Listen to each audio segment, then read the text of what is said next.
Avec quelle fréquence vas-tu chez le médecin pour te faire un bilan général? Si tu es consciencieux, peut-être 1 ou 2 fois par an, n'est-ce pas? Mais si je te disais qu'il y a plein de tests de santé rapides, faciles et précis que tu peux faire toi-même à la maison et quand tu veux. Continue à regarder pour en savoir plus. Numéro 1. Vérifie l'état de ton cœur et tes poumons. Ton activité cardiaque et pulmonaire détermine en grande partie le bon fonctionnement de ton système. Donc si quelque chose ne va pas avec ton cœur ou tes poumons, tu peux te retrouver avec toutes sortes de problèmes graves. C'est pourquoi il est essentiel de les vérifier régulièrement. Pour faire cela chez soi, rapproche tes mains de façon à ce que tes index forment un J à l'envers. Tiens-les comme ça, avec les ongles en contact, pendant environ 10 secondes. Vois-tu un petit losange dans l'espace entre tes ongles? Super! Ton cœur et tes poumons sont en bonne santé. S'il n'y a pas ce losange, c'est peut-être un signe d'hypocratisme digital, aussi appelé clubbing. Il s'agit essentiellement d'une déformation des doigts qui est associée à un certain nombre de maladies cardiaques et pulmonaires. Selon la clinique Mayo, le clubbing est souvent le résultat d'un manque d'oxygène dans le sang, ce qui peut indiquer certains problèmes pulmonaires. Si tu veux t'assurer que ton cœur et tes poumons vont bien, il y a un autre test que tu peux essayer. Il suffit de monter de 8 à 12 marches en chantant une chanson ou en parlant au téléphone. Si, à la 12e marche, tu as l'impression que ton cœur est sur le point de sauter de ta poitrine et que tu ne peux pas reprendre ton souffle, cela peut être un signe que ton cœur ou tes poumons ont des difficultés. Donc n'hésite pas à consulter ton médecin, il te dira exactement à quoi tu as affaire et t'aidera à remettre ta santé sur la bonne voie. Numéro 2.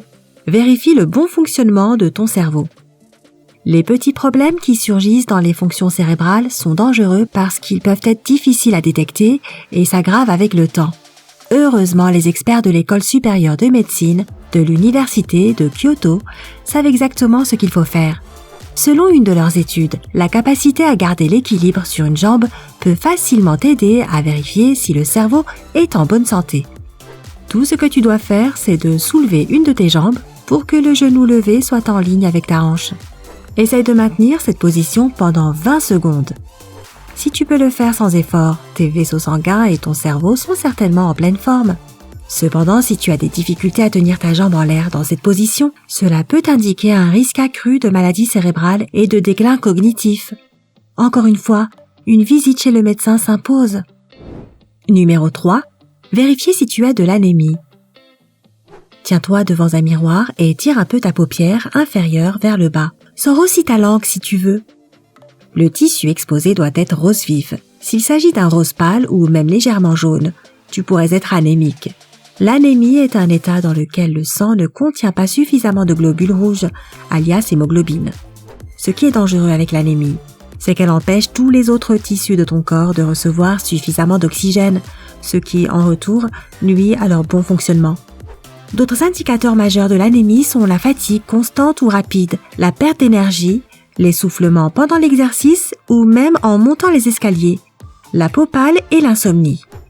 Si tu ressens un de ces symptômes, il est certainement temps de consulter un médecin. Numéro 4. Vérifie ton taux d'hormones. La meilleure façon de contrôler ton taux d'hormones est de faire attention à ta perte de cheveux quotidienne. Les médecins disent qu'il est tout à fait normal de perdre entre 50 et 100 cheveux par jour. Si tu penses que tu en perds plus que ça, fais cette petite expérience. Tout d'abord, assure-toi que tes cheveux sont propres et secs. Maintenant, prends une petite mèche de cheveux et tire légèrement dessus.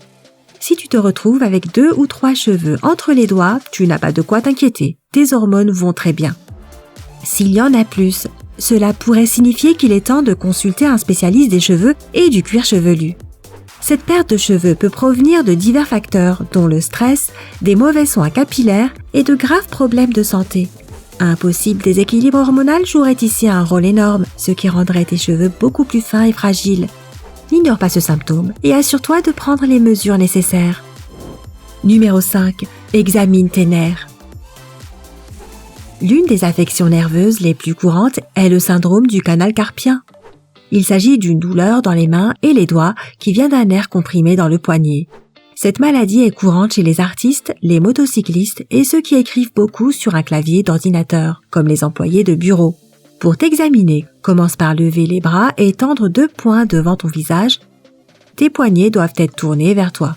Essaye maintenant d'atteindre le bas de ta paume avec le bout des doigts et maintiens cette position pendant environ 1 minute.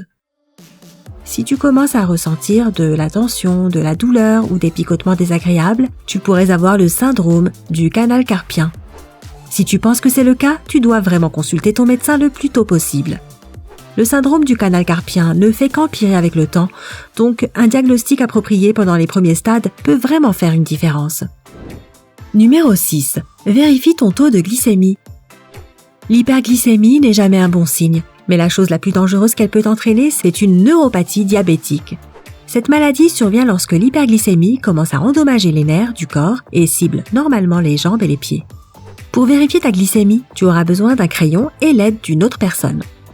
Demande à un ami de toucher tes pieds et tes orteils avec la pointe et la gomme du crayon. Concentre-toi vraiment sur ce que tu ressens et réponds à une question simple. Peux-tu faire la différence entre les deux extrémités du crayon sans regarder? Si c'est un jeu d'enfant pour toi, alors la neuropathie diabétique n'est pas une chose qui devrait t'inquiéter. Mais si tu ne sens aucune différence entre les deux extrémités du crayon, cela signifie que les terminaisons nerveuses de tes pieds ne fonctionnent pas au maximum. Outre ce signe alarmant, d'autres symptômes notables de cette maladie sont des douleurs et des engourdissements dans les jambes et les pieds, ainsi que des problèmes digestifs. C'est pourquoi plus tu te feras traiter tôt, mieux ce sera. Numéro 7. Vérifie l'état de tes artères. Allonge-toi sur le dos, lève les jambes à un angle de 45 degrés et maintiens cette position pendant environ 1 à 2 minutes.